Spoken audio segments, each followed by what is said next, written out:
ಪ್ರಭು ಕ್ರಿಸ್ತರಲ್ಲಿ ನನ್ನ ಒಲುವಿನ ಸೋದರ ಸೋದರಿಯರೇ, ಇವತ್ತಿನ ಶುಭ ಸಂದೇಶ ಯೋವಾನ ಅಧ್ಯಾಯ 10 ವಾಕ್ಯ 30 ತಿಳಿಸುವುದೇನೆಂದರೆ, ತಂದೆ ಮತ್ತು ನಾನು ಒಂದಾಗಿದ್ದೇವೆ.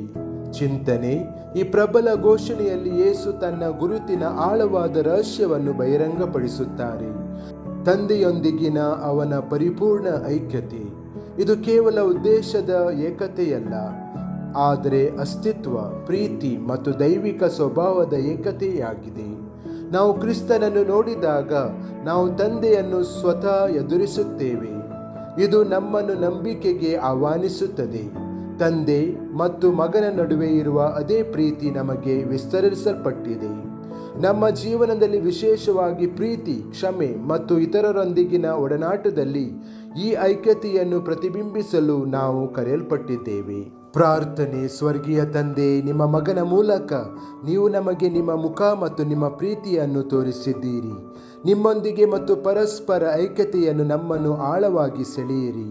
ಕ್ರಿಸ್ತನ ಬೆಳಕಿನಲ್ಲಿ ಬದುಕಲು ನಮಗೆ ಸಹಾಯ ಮಾಡಿರಿ. ಅದರಿಂದ ನಮ್ಮ ಜೀವನವು ನಿಮ್ಮ ದೈವಿಕ ಪ್ರೀತಿಯನ್ನು ಪ್ರತಿಬಿಂಬಿಸುತ್ತದೆ. ಆಮೆನ್.